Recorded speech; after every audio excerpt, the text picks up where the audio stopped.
Hi, I'm Dr. David Warwick of Warwick Chiropractic. I have Tim, who is a guardian of our waters here on the coast, all around our country, and obviously he shared a little bit with me. This is his first visit. Found me online, not specific where, Google, Yelp, one of them, that he was reaching all of them, and that. And so he's had some chronic condition, which is paresthesia, numbness, tingling. So if you experience that, that's usually a pinching of a nerve, and that's usually a problem that's been escalating for a while, building up. And he feels it down his arms, not all the way down the arms. And he also described the shoulders and the neck area. So I'm going to take him through a brief exam, share with you what I do. So I'm looking for not the area that's easiest to adjust, but the area that's restricted. That's what creates a pinching on the nerves. That's why people feel what they feel. And that's why you see chiropractic in the military now, are very beneficial for that. So I'm going to have you sit here for me and face that way if you can. I'm going to check motion. I also was looking at his posture. We already had a consultation. We were discussing pretty, in depth about what was going on. Overall, he has good posture. We call it the military posture. What I want to see, but he does have what we call forward head posture, and the shoulders roll forward. When that occurs, there's a loss of the normal curve here in the neck and the mid-back. He tended to work on the computer, if I'm not mistaken, so he was in that aspect, and I can see that. So you can even see from the camera how the ears are forward of the shoulders and how the shoulders roll forward. We call that a kyphosis. Some technical names, but essentially what a chiropractor looks at is posture. Okay, I want you to bend your head forward, touch your chin to your chest. Really good at that. Now bend your head backward. Not too bad. Back to the middle. Did it feel like it was straining when you did that a little bit, bringing it back? Yes. So one of the things that I see is, one of the things is that the muscles, the intrinsic muscles right here, they're called intrinsic and extrinsic, inside and outside, become weakened, especially when people sit at a computer or a desk all day. Tip your head to the right, tip your head to the left, back to the middle. Did you notice how it was easier going left than it was to the right? There was a little more restriction when you bent there. Did you feel that? Yeah, and it's just not, not as fluid. You just come to stops. Yep. Yeah. Turn your head to the right and turn it to the left. And same thing, back to the middle. He had a little bit more motion going left than he did right. So a lot of his problem in the shoulder, between the shoulder blades, mid-back, and the neck area is coming from his mid-neck as well as his upper neck through here. All right, let's have you go face down for me.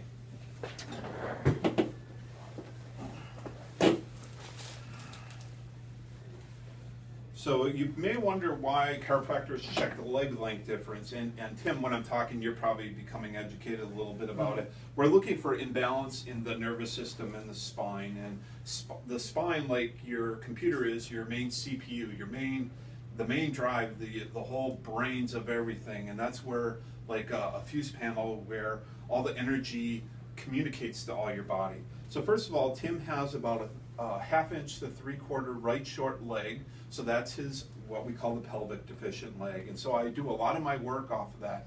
Now I totally missed him. Did you wear a wallet in your back pocket?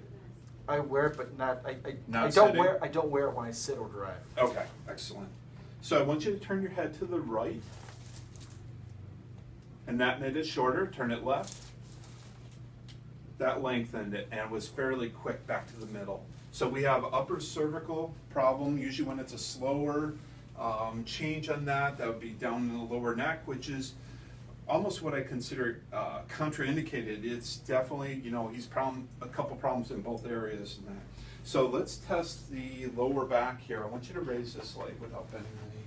Back down. Try the other one for me.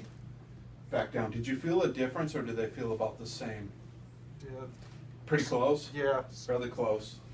So we tested the sacrum, looks good.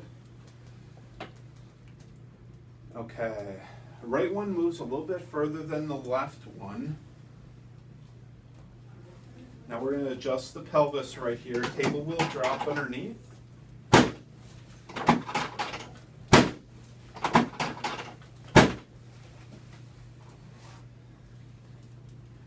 Both legs even position, 1, 2, and 3, and now you can see how the motion improves when you get alignment to the lower back there. Put your right hand on your lower back. So I do adjust full spine, full body. Even though most of his problems concentrated in the neck, you can see a lot of problems down. Oh yeah.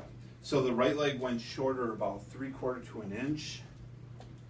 I want you to lay on your left side. Bend that top knee right here. Good.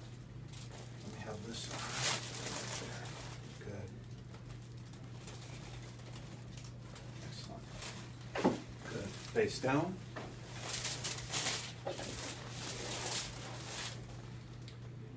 Tim was in the Coast Guard. He's now retired. Thank you. Left hand on your lower back. Right leg went short. Went a little bit longer. Hand down. I'm going to bring him down just a little bit. Yep. Table will drop. Good.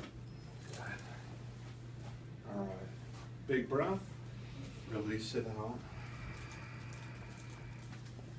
Another deep breath. Release it out. Good. So we're adjusting all the restricted areas in his spine. Breath in and out. We're right at 2, 4, 5. Feel that release? You okay? Mm-hmm. So I'm up near the ribs. Good. We're going to let the table traction a little bit. This is his first adjustment. And what I share with patients is sometimes they can be a little sore after their first treatment, especially if they've never been to a chiropractor. I'm assuming you haven't been to a chiropractor? No. First chiropractic experience? Yes. So I do a nice traction to the back to stretch the spine, the muscles, the joints. There's different forms of traction that chiropractors use. This is just one of them. I tend to like it because it stretches the lower back as well as the mid back area. I have it on a really low setting for him, so not too hard on him, just to introduce him to what's going on. And now we're getting up to the problem area. I know you probably say, well, that was a lot already, but I look at the whole body and adjust the whole spine and body as needed.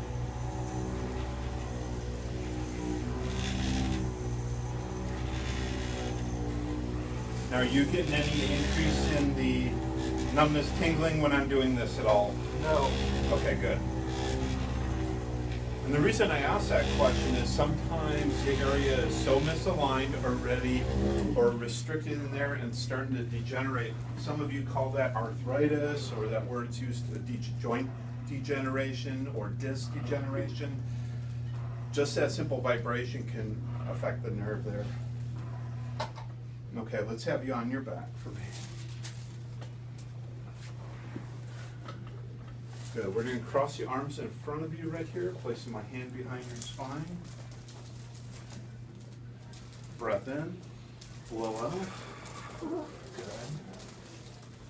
Now he's tried physical therapy and whatever else the military had to offer him, including the drugs, but bottom line is when there's a restriction there, it has to move, and that's what you're feeling now.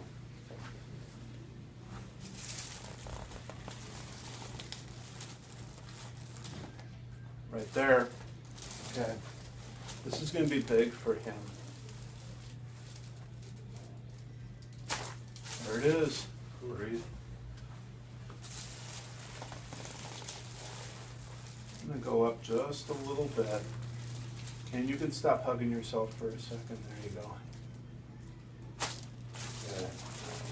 Beautiful job. Okay.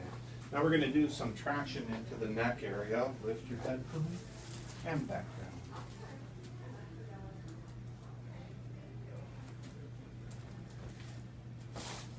There it is. Not too hard on you? No.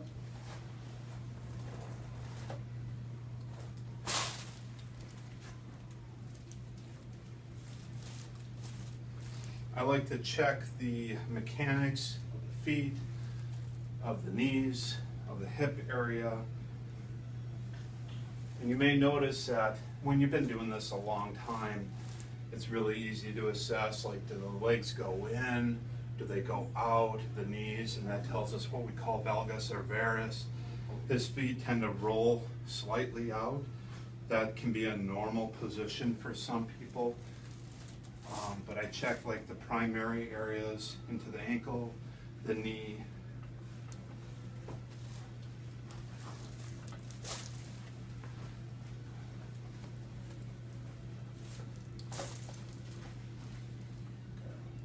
And go ahead, sit up, face the chair to your left for me.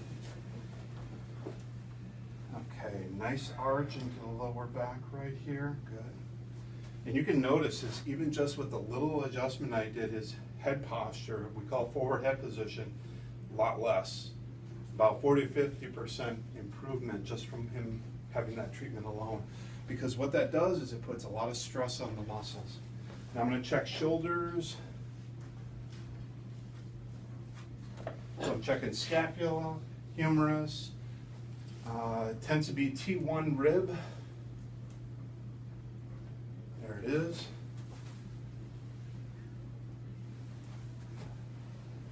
Good.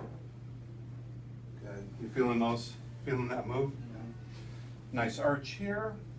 Shoulders back. Now we're working on some of the therapies that he can do on his own. So I'm going to show him a little trick here to do at home. Translate that chin or retract it straight back.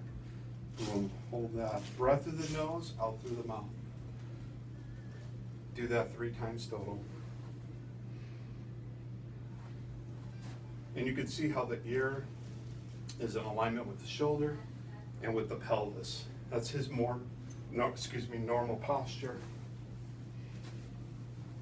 Good. And relax.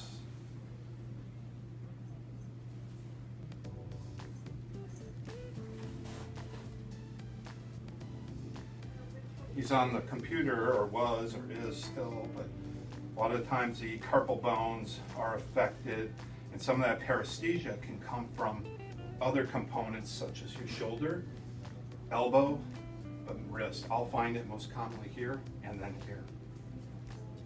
And what happens with carpal tunnel, you can feel that all moving? It collapses on the 2 nerves right there.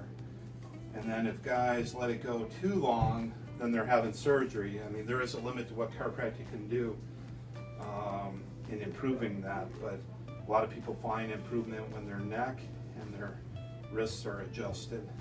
That's going to need a little work in there. All right, how was that? That was your first visit. Yeah. Happy with that? Yeah. A lot of crunching and popping. A lot of crunching and popping. So I'm Dr. David Warwick of Warwick Chiropractic in Lacey, Olympia, Washington. Thank you for watching, and I'll see you soon.